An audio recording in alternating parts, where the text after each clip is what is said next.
Hello, you wonderful people, and welcome to another episode of Not Too Comic Book. This being a show where I talk about TV shows that are adaptations of comic books. For today's episode, I'm going to talk about the latest episode of The Flash, as well as the latest episode of Legends of Tomorrow.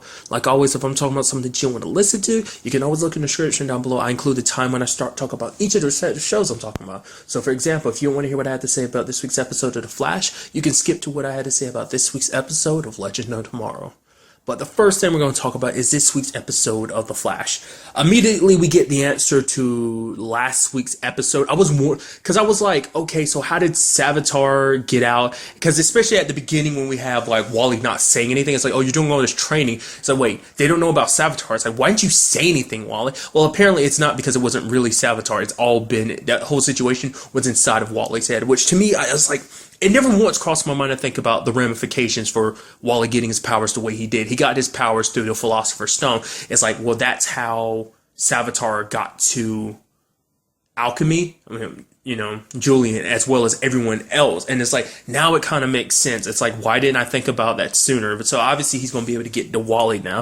And so Wally has to deal with the fact that he's seeing Savitar all over the place, to the point that it's so real inside of his head, to the point like he's kind of like Savitar's kind of smacking him all around the place, but it was him doing it to himself. But just because it's so real in his head, it makes him think it's really happening to him. Which Barry was super pissed that Wally didn't say anything, because it's like, the fact is, this is Iris's life that's in danger. Any changes, any modifications to anything happening, you should let us know, especially if it includes Savitar. It's like, are you not trying to save her? He's like, of course I am. This is my sister we're talking about. I mean, especially after all this, it was such a good beginning, because it's like he finally reached a point where he would have been able to save Iris. But now it's a situation where Wally's in a position where he's doubting himself, especially because he also has the team doubting him more specifically than anyone, Barry, because Barry's upset because it's like, now it puts them all in jeopardy, because who's to say that Wally hasn't been compromised? That the fact is that Savitar, now that he's inside of Wally's head, who's to say he can't see and hear and know their entire plans because he's talking through Wally? So he kind of puts Wally on the outs. But like I said, also dealing with the fact that they're trying to change everything. They talk to Savitar and he just instills fear in everyone, calling HR a coward. The fact is, he's like, oh, this is kind of funny, because when it's all said and done, you're the only one that survives this. And I'm like, holy crap. It's like ironic, isn't it, that the coward survives? So I'm guessing, I mean, obviously it's him making predictions of the future, because it's something I didn't really catch at the time. It's something that's elaborated more in this episode, but I didn't catch it at that time, that he's actually he's not necessarily from the future like Eobard is. Like, he's actually from a different point in time, but because he was like the first ever speedster, the fact of the matter is he traveled all over around the time. The reason why he's from the future is because he's faced off against future Barry. I don't love that conversation about, you thought Eobard and you thought Zoom were your real challenges. It was me all along. We were destined to be, like, I'm from the very beginning, when you got your powers, I was the one that was always destined to challenge you. He also says the fact of the matter is, when it's all said and done, only one of them can exist. That basically he hates Barry because Barry's the reason why he is who he is. And the fact is, the only way this is all going to end is that only one of them can survive. Only one of them that can exist. And that basically he has to kill Iris for the sake of protecting his own existence. So I'm like, what exactly does that mean? I mean, granted, I'm gonna go ahead and talk about the conversation, but it was like, who is Savitar? It's like, well, I threw it out there originally when it came to Zoom, but it's like, there's always a possibility of Eddie. Once again, it's like you get sucked into a portal at the end of season 1, and like, we had not seen hide nor hair, so everyone just, obviously he killed himself. So it's like, but then would Eobard still be running from his own existence? I mean, maybe Eddie's whole situation could be created a paradox, so that he does kill himself, which does destroy Eobard, but because he technically exists out of a different, kind of exists out of time now, because of the fact that he's crossed over to maybe a different world or something. I don't know. But first person at the top of my head is like Eddie, because it's like, I wanted him to be Zoom, turned out he wasn't Zoom, but it's like, who's to say? Because obviously that storyline is going to turn up somewhere. I just don't know how they're going to implement it. So it's like, the moment it's like, ooh, who is Savitar? I was like, so sure we're going to get the reveal or something. It's like, no, we don't. So I'm like, I'm guessing it's a situation where it's like, it might be Eddie. That's currently what my mind's set at, is like, who is Savitar? It's got to be him. But exactly why would he become the person he is? Because he talks about the fact is, well, nevertheless, I'm not about the thing I was about to say, like, because what my understanding was, I thought like he was saying that Barry inadvertently created him. I thought like Barry was going to do something in the present day or something that would eventually create Savitar in the future. That's where my mind was at. But it's like, but then I was like, no, I thought you were supposed to be the first ever speedster, which is that case. But he was talking about the whole, like, I mean, obviously, as we know, at the end of the episode, ended up getting free, and that was for that. That's what he was talking about. The fact is that obviously they're going to meet at that point because he's like, I'm going to get free. So, but the fact of the matter is, he talks like, you know, I don't know. It seems like, obviously he knows Barry because he's faced off against future Barry, but it seems like, I don't know, Eddie just seems like he might be the right fit. And maybe, like, the way he talks about Barry, you would think it had to be someone with a personal connection. But the question is, why would his existence be determined by Barry? Is it because of the whole Eobard situation? I mean, because the fact is, he did sacrifice himself to get rid of Eobard, so it's a situation where that is kind of another thing too, because he's like, I'm fighting to keep my existence. So maybe it's a situation like, if he can kill Barry, he can stop Barry things from playing out the way they did, so that at the very least he doesn't have to die or kind of quote unquote cease to exist, because Eobard's already kind of going through that whole motion right now. And maybe he needs Iris because he needs he needs a life to take place of the life he lost, because it almost seems like he's also like, I'm sorry that I have to be the one to kill you, Iris. So it's like, I mean, but then again, it's kind of like, if he was Eddie, would he be so quick to kill her? I mean, obviously he loved her and everything at one point in time, but it's like, he also talks about the fact is that where he's locked up at, he's been there for a long time, to the point that he's been driven insane and also gained back his sanity several times, just by sheer will alone. So, but I love the twist of like obviously the big reveal of like, man, it was all for nothing. Like, all of this, everything, like, there's so many layers. Okay, for one, we find out that the person betraying all of them was in fact Caitlyn. Not under the circumstances I thought it was going to be. I thought it was going to be, oh, she did it because she was Killer Frost. It's like, no, it wasn't Killer Frost that did it. It was actually Caitlyn. She kept a fragment of the Philosopher's Stone when they threw it into the Speed Force. And the reason why she kept it, because she was hoping to study it to kind of get rid of her powers. It can give power, so obviously it can take them away. She figured it can take them away as well. And then I was looking, because it was like during that whole conversation when he was talking through Julian, I was like, man, that's so weird. Why does Caitlyn look like she's guilty? Does she know something? Turns out she did. I mean, it's understandable why, because it's like Caitlyn wants to get rid of her powers because she's like tired of that struggle, because she doesn't know when or where it's going to happen. That, you know, who's to say she can keep this fight up with Killer Frost forever, and eventually she would give in to Killer Frost, like as we've seen, you know, Cisco's vibed it, which, you know, the future is always changing, so that's just one of many possibilities. So I mean, this leaves Julian in a very bad state. I mean, Julian didn't want to do this whole situation because it's like he already went through being a puppet when he was alchemy, and basically having Savitar speak through him is just another experience of just like being a puppet again. And he sees the woman that he obviously cares about. They even kissed. He actually has developed feelings for her, and just to find out like, oh, she kept that thing, a thing that, you know, it's just like, you know what being alchemy meant to me, like how much it affected me, and you kept a piece of the thing that made me alchemy. It's like, why would you even do that? And then the fact that you're getting on close to me and everything, and it's like, oh, I see what this really was. This was all about getting rid of your powers. That's the only reason why you invited me to be a part of this team and everything. Kind of saying like, I guess there really is nothing between us. But she's like, no, there is. But it's like, how can he believe her in this situation?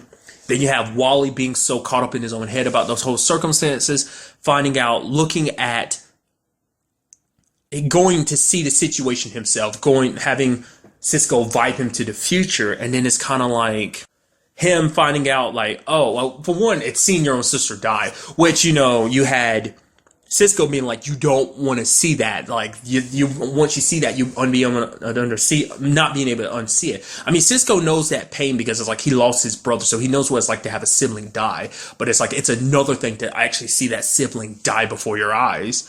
And because it's a thing that's happening, and it's not like you can even do anything about it. You're seeing it. I mean, it's also like, because you see what it's doing to Barry, it's like you don't want that burden, but for him, it's like he can't get it out of his head, and like he's not fast enough anymore because suddenly he's starting to slow down. It's like he got there earlier, but now he can't push himself to do it just because Savitar is so far in his head. Which I love like Savitar's like mind games, dude. Even disguising himself as Wally's mom, being like, oh, you can't do this. You're not fast enough. Just give up. Wally's like, holy crap, really messing with him. But but the thing is, Wally ends up revealing like the fact is that Iris wasn't wearing her wedding ring, and it is brought up that Barry proposed to her, not because it was like, I mean, obviously he loves Iris, but it was mainly because he wanted to have something big. He saw that was a detail he realized himself, and he just wanted to propose to her so that it could change the future. Which Iris, at first she's a little upset, but then eventually she breaks it down and explains like, she gets it. She understands, especially when Joe talks to her. It's like, the fact of the matter is, Barry loves you. The fact is, your lives are complicated, but the one thing that shouldn't be complicated is you two, your love for one another. And for them, Iris is 100% right in the situation. It's like, she understands why Barry did it, but the fact of the matter is, not only did he lie about it, it's also the circumstances under why he did it. She's like, I get it, why you want to change the future, you want to save me and everything. But the fact is, I thought you proposed to me because you wanted to marry me out of love, not fear. His fear of losing Iris made him make a decision like that. She's like, you're making such quick decisions. The fact is, finding out this from the very beginning is what prompted him to move in, get them to move in together. And then also now it's like two big life decisions are made because they were made out of fear, not of love, which isn't to question his love for her, but it was like they were reactions, not actions he was taking. Because if they were just like proactive actions where he's like, no, doing what, because I guess in his mind, he also thought he was doing what, Jay was telling him to do to just live his life, but he wasn't, because he was just reacting out of fear, just a fear for the fact is that Iris would lose her life, he'd lose the woman he loved, especially when you have Savitar being like, you've been through so much pain, Barry, so much that most people wouldn't be able to bear, losing your mother, losing your father, and now losing Iris. And he's like, I promise you, you won't recover. It's like, dude, you're such a sinister bastard getting inside of his head. And then to the point that, Wally, like I said, he's getting in Wally's head too, and Wally's like, I gotta stop you. So Wally does the one thing he can do. He's like, I gotta make sure that Savitar doesn't come here. It's up to me, because I don't know if I'm necessarily be fast enough to save Iris when the time comes. And then he throws the Philosopher's Stone into the Speed Force, which is exactly where Savitar needed it to be, because he's been in the Speed Force the entire time. It's like, where's the one place that Barry would be able to keep him locked up? Oh, lo and behold, I guess because I never really thought about it. I guess a lot of people like myself thought he was locked up somewhere in the future, but that's why he never gave a specific time, because time, I'm sure, works very differently inside of the Speed Force. Like, what could feel like an eternity could easily only be like a couple months. And it turns out that's how Savitar got free. It was just many different things playing out, leading to that moment. Then it all trails back to that one decision. Flashpoint. Because Barry created Flashpoint, it gave Savitar the idea. It's like, I see that Wally West, Kid Flash, exists because of Flashpoint. Well, the fact of the matter is, I can give Wally, presenting all those memories to Wally of his time as Kid Flash to prompt him to want to become Kid Flash. And the moment Kid Flash gets fast enough, he'd eventually drive Wally crazy to the point Wally will feel the need that he has to do something to save his sister, to stop Savitar, to do the right thing. And now that's all been to play into his hands. And now it's a situation that Barry best puts in himself. He's like, the fact is that fear is the cause of all this. Like, it's what started all this. And, because it's like, that's why Caitlin did what she did out of fear of what she would become. And for Barry, everything happened because out of fear. Not just his actions in this episode, but from the very beginning, his fear of not knowing how to live without his parents. It was too much, and he changed things and created Flashpoint. So everything unfolded, all of this. Now we're seeing even more drastic things are happening because of Flashpoint. It's like, Savitar was already an existing thing, but Savitar saw this as an opportunity that was presented to him. Things would be different if Barry hadn't created Flashpoint. Now we have Wally trapped inside the Speed Force, the one who will suffer a fate worse than death. At first, you're obviously thinking it's Barry, but now you think, no, it's Wally. Wally's trapped in the same place that Savitar was in, a place that literally drove him insane. And that's because, I guess, it's a void of nothingness that you're kind of trapped in. There's no one else there but yourself, and you only have your mind racing. And like I said, time most likely moves differently. So for him, he might be there a day, but it could feel like years. And it's like, who knows what that would do to Wally? Because Wally was actually the perfect candidate when you think about it. He even brings it up, like, the fact is that Wally has a very big ego on his head, and it's just like a need to prove himself and wanting to be a hero and do the right thing. a combination of that, and it's just like now it all falls on Barry's lap. Like he knows he takes even like that burden is even more on his shoulders now. Like Team Flash is just in shambles now. Obviously, well, not necessarily shambles, but they are on. Jessie's heartbroken because a man that she loves is trapped in another world. Joe can't lose his son. He's already having to deal with the situation of like trying to make sure he doesn't lose his daughter. Now he has to worry about the fact that he might lose his son. Now Barry's got to deal with the weight of like all of this is because of him once again, that everything has unfolded. It's like for him, he probably thought, Savitar was already an existing thing, that things were just going to play out this way anyway. Just like, he knew alchemy existed and everything, but I guess in his mind, he never really thought that Flashpoint would be like just how. I mean, it kind of shows you just how smart Savitar is to plan so much of it out like this. And that's also another thing, too. We also got an explanation about Savitar's situation. The reason why only speedsters could see him was because he was in the Speed Force. And the only reason, and once again, I kind of thought so, too. It was like the whole reason why like he popped up only little bits at a time is because he wasn't really there. I thought it was like a situation where it's like wherever he was, he could only come here momentarily before having to go back, which is kind of true. Like he can only escape the Speed Force for a momentary moment of time before it snaps and pulls him back. So that's what that was all about. So another thing for Barry too is the fact is that he sees that Iris isn't wearing her wedding ring anymore, once again showing that the future hasn't changed. So there's also that conversation about like he brings up everyone. He's like, even talking about Cisco. He's like, the fact is, like, Reverb told you just how powerful you can be, and yet still here you are playing sidekick to someone else. Like, why aren't you being the god that you could be? You're so much more powerful. Which just shows you just how vast and powerful his knowledge is. Like, how the hell does he know Team Flash so well? Like, I mean, granted, yes, he's been to the future and everything. So, but how does he know that exactly? Not unless it's a situation where he's met them before in like, not unless he's been through all their timelines or something. I mean, that would also bring up the question, it had to be someone that was around them enough to know something like that. I don't know. I am very curious to see how this all plays out. This was such an amazing episode. So many reveals. Like that Wally twist, I did not see that come. And that was brutal. I was thinking like what was going to happen is like he was going to steal Wally's speed or something. But it's like, nope. Like Wally's there and the light from like the breach is kind of ripping into him. It's like lightning and it's ripping at his costume to the point his costume's kind of burned from the little bit of it that's left. And it's just like, that's just too much.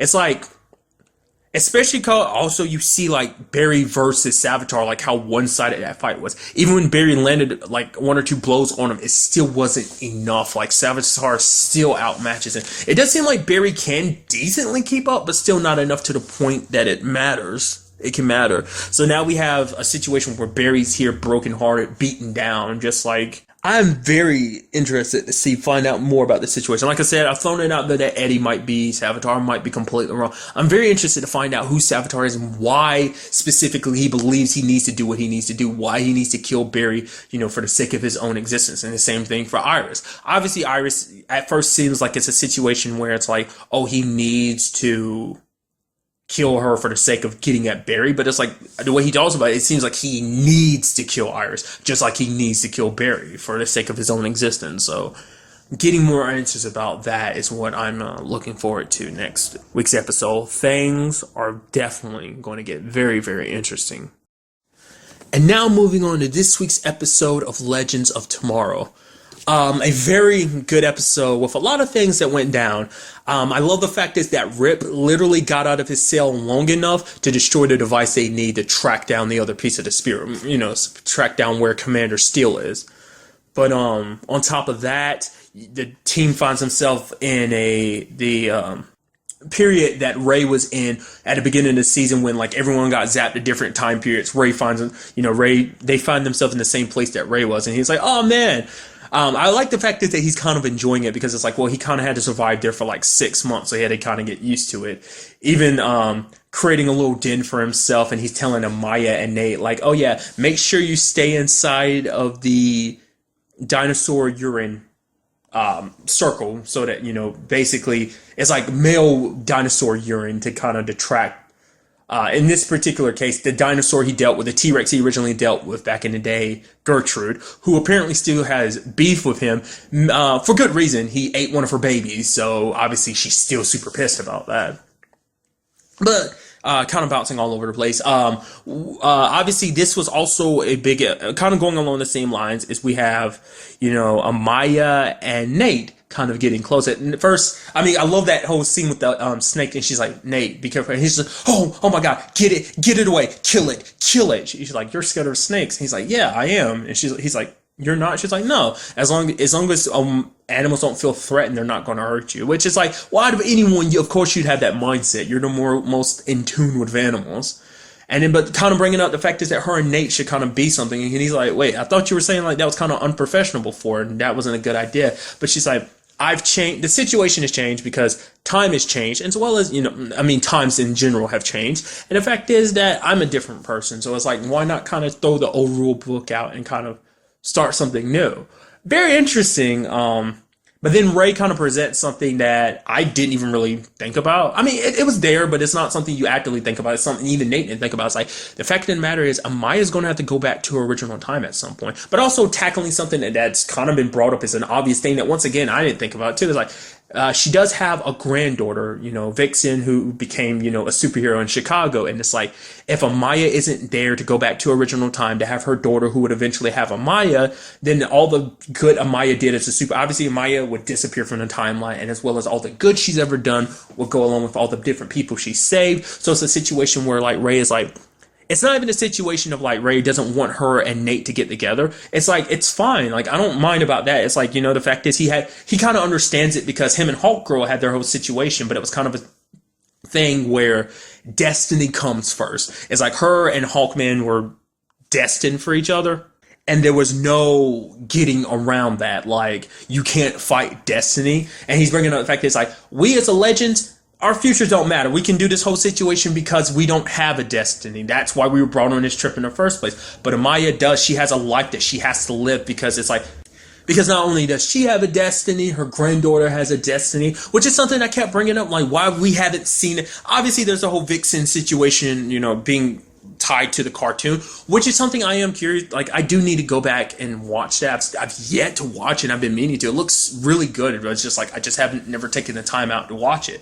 But I was also wondering why that story element hadn't really come up a lot. I mean, mainly because it's like, they know that about her. Obviously, Nate wouldn't know about it because,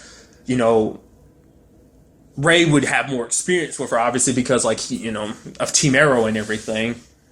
But Nate's kind of new to this whole situation, so he wouldn't know that about Amaya. So it comes down to, like, you can't really be with her because it would jeopardize the destiny she has. And it's like, a situation of doing and going after what you want, plus doing what is considerably the right thing for everything and everyone. So, which obviously Nate has his reservations, even at the moment, like I said, like, because even to the point, like, Amaya's flirting with him, which is, it seems so weird to see her being flirtatious. It's very cute, but it's so weird because it's like, especially because it kind of goes with what she said, that she's a very different person than like the person we met at the beginning. She was very stoic and was kind of set in her ways, but now she's kind of outside of those ways. She's having a little more fun. You've seen her flirtations and everything, even telling Nate, it's like, oh yeah, come to my room, I'll get your mind off of things. And he's like, nah. Ray's like, oh, I'm sorry that you're gonna have to break up with her and everything. He's like, you're doing the right thing. He's like, yeah. He's like, and then he's talking to himself. He's like, nah, I can wait till tomorrow.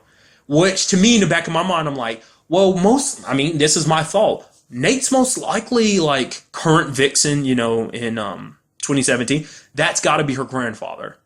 I mean, because once again, I'm not that familiar with Vixen because I haven't watched the show, but apparently the way Ray was talking about her is like, the fact that she grows up an orphan because her village, in the village that I guess Amaya grew up, raised her, and Amaya raises her daughter in, basically gets burned down. So current Vixen never really got to know her family. She just got the totem, and it just kind of got passed down to her. So it's like, obviously Amaya's family situation, like, which is kind of, once again, like, it kind of sucks that I don't know her origin stories like I would know if I'd watched the show, so it makes it a little hard to understand it, because I thought, like, it got passed down to her, but maybe it's a situation where, yes, it was passed down from their ancestors in a sense of she found it, and it found its way to her, and then she obtained the power, so from a spiritual standpoint, the power passed down to her.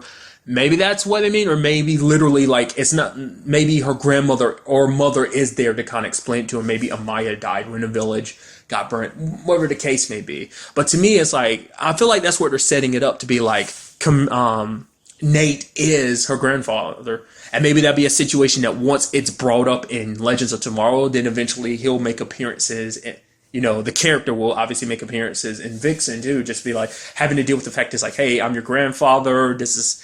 because it also means that, you know, because otherwise it would mean that he'd have to let her go and let her go back to her original time and be with someone else. You know, that's what that would mean. So that's why I'm thinking, like, no, it seems like her and Nate would get together and he'd inadvertently be present day Vixen's grandfather. At least that's how I'm seeing. I could be completely wrong, but that was literally something that was running through the back of my mind. I was like, to me, that's the easiest thing to set up in that regard, but like I said, we'll just have to wait to see. I do like the fact is that she handled Gertrude, the T-Rex, by, like, kind of using her talisman. And also, I never noticed that before. Was it just for Gertrude, or is that like her eyes change and they look so badass? I mean, it seems like they were made to, like, mirror Gertrude's eyes as well. So it's like, does her eyes always do that when she uses her powers or not? Or is that like was it just that one instance? I don't know, because we're never necessarily close enough to her eyes to really notice, but maybe that's always happening, but this time they wanted to kind of give you a special representation of that.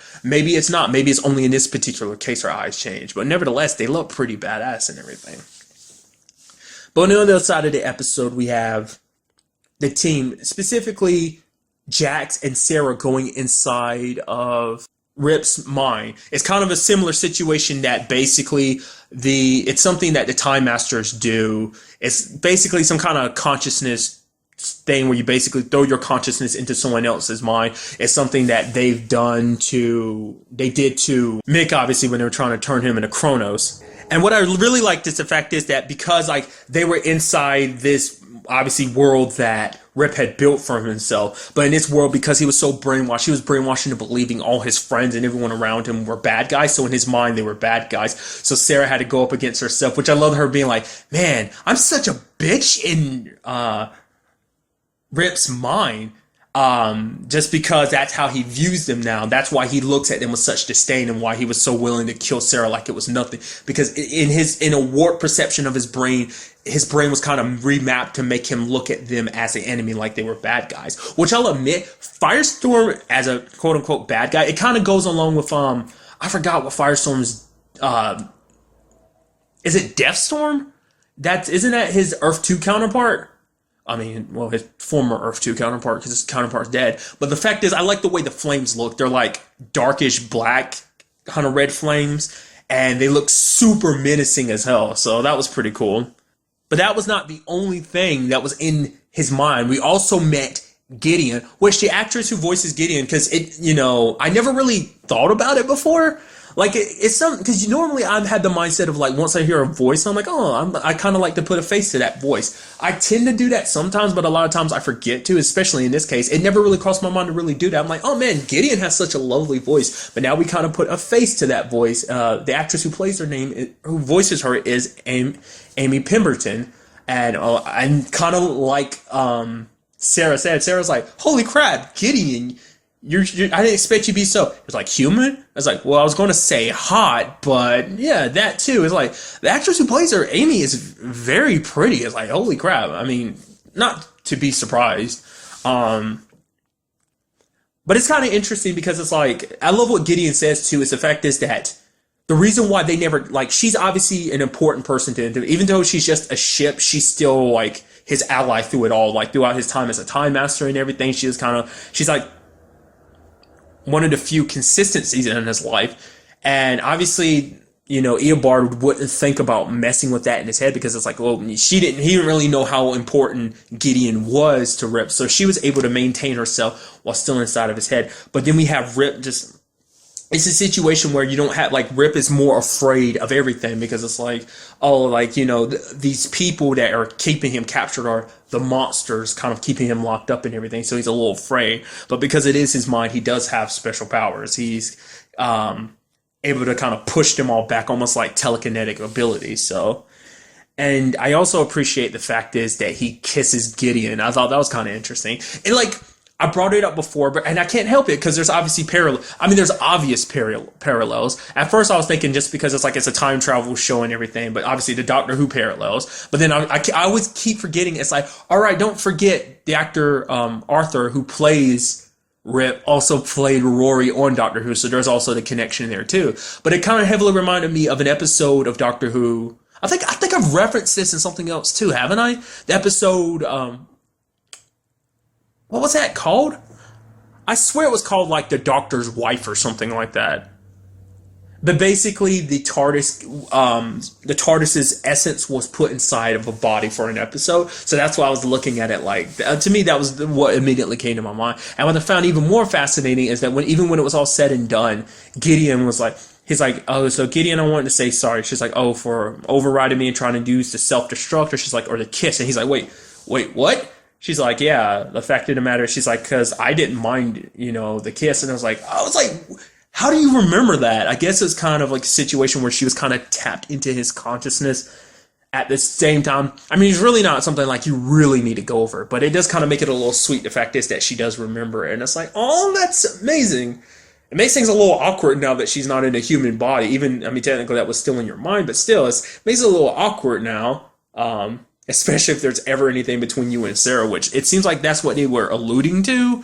I mean, obviously there was the whole Snart and her situation, but it also seemed like they might have alluded to a, Rip and Sarah situation, but I mean, nevertheless.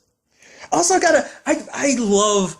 I love Gideon, just the fact is that she's so cheeky is the proper word, I guess. Just the fact of the matter is like, so Gideon, are you done trying to kill us? It's like, yeah, I do apologize about that. It's like, and then like Stein comes walking out. It's like, I told you we shouldn't let Mr. Rory ride the Wave Rider anymore. It's like, no, that was Gideon trying to kill us. Once again, I did apologize for trying to kill you. It's like, I mean, obviously, it's that the situation of like, I don't know. It's just she's very funny, and that's all I kind of have to say about that. And I love that aspect about her because I don't really remember her having a lot of a personality during the first season of Flash because that's something that was never brought up, and that's still something else that was never explained to us. Like, how did Gideon go from being inside of that? You would also think Eobard too, because Eobard knows about that whole situation in the present day. So why wouldn't he think more of Gideon? I guess, it's like you went through the trouble of talking to Gideon. I don't know, maybe that's something they'll never bother explaining. It's like one of the many mysteries of the Arrowverse. I guess it's kind of one of those things. But another interesting thing got brought up by Mick. It's kind of a very interesting conversation because it's like he sees Stein pacing back and forth, and the fact is he's like, you need to calm down. He brings up his partnership with Snart. The fact is that me and Snart, we worked so well together because we always had each other's back. We kind of respect each other as partners. We kind of almost like, we looked at each other as equals, and it's basically like, you don't treat Jax like an equal. You treat him like, oh, he's still a child. And the fact of the matter is, he's done a lot of stuff. He's proven himself time and time again. The fact is, he is your partner. So you need to show them that you have 100% faith in him. You believe in him. That's kind of what partnerships are all about. Especially also brought up something else too. Is like, the fact is, you're no spring chicken that, basically eventually one day, Martin is going to die and it's going to be all up to Jax, which is something I haven't even thought about. What would happen when that's all said and done? I mean, assuming just kind of the same situation as when Ronnie died, like Martin had to find another half, that being Jax. So I guess eventually down the road, if anything ever happened to Martin, Jax would have to find a compatible counterpart, much the same. So, but it's just a situation where like, Martin had to be like, no, do know that, I believe in you. I wholeheartedly trust you. Just because it's like, because the fact is Rip left the Wave Rider under his care and everything, and he's proven time and time again, him fixing it and everything, that he is very capable, that he's able, I mean, even under those circumstances, he was kind of able to help put things right in Rip's mind too. So he's just shown that he is very capable. So it's a situation where, I think it's a situation where Stein has realized, it's like, Jax isn't the rash boy that he met at the beginning of this adventure. Like, even the boy that he, let's not forget, drugged and brought on his trip in the first place. But now it's like, he sees the man that's standing before him. So it's something he just, even though Jax is so young, he does tend to forget, like, Jax can hold his own. So, I mean, to me, that seems like that's setting up for something depressing. So, but I guess it's just a lesson that Martin just gonna have to keep in mind going forward. So, but luckily we do have Rip back. I was scared for a second. I was like, oh, we're gonna find out that he's behind. He's not very. Oh, no. He's 100% back. Everyone greeting each other and everything. It's like the legends are whole again. Which I'm like, yes, I hope you're sticking around for a very long time. I did love the conversation of like, oh, everything's ready, Captain, and then both him and Sarah have been like, okay, Gideon, and it's like, oh, so it does make you wonder, is he going to return to being Captain now, or did he let Sarah continue? Either way, it's going to be very interesting going forward, especially with what the end of the episode sets up for next week's episode, where it seems that Commander Steele is in 1970 specifically. Seems like it's connected to NASA. He's talking to this, Eobard's talking to some guy that's going up in space. So I can only assume one of two things. Either Eobard's going to kill him and replace him with himself, or most likely probably going to kill him and replace him either with Dart or Malcolm. So one of them is going to go to space dealing with this situation. So, now I'm thinking about it, like, that's kind of interesting. Like, if Nate does turn out to be present-day Vixen's, I gotta figure out her name, because that's going to bother me. I'm sure they said it and I just missed it. But it's like, he could possibly be her grandfather. Now he's also currently dealing with his grandfather, so that's just going to be kind of interesting. Just, I don't know, just interesting parallels in my head. So, overall, a very, very good episode. And I cannot wait to see what goes down in next week's episode. But really, that's all I wanted to talk about in this episode. Till the next time we meet, be happy, be safe, live life to the fullest, and enjoy it. Good day and goodbye.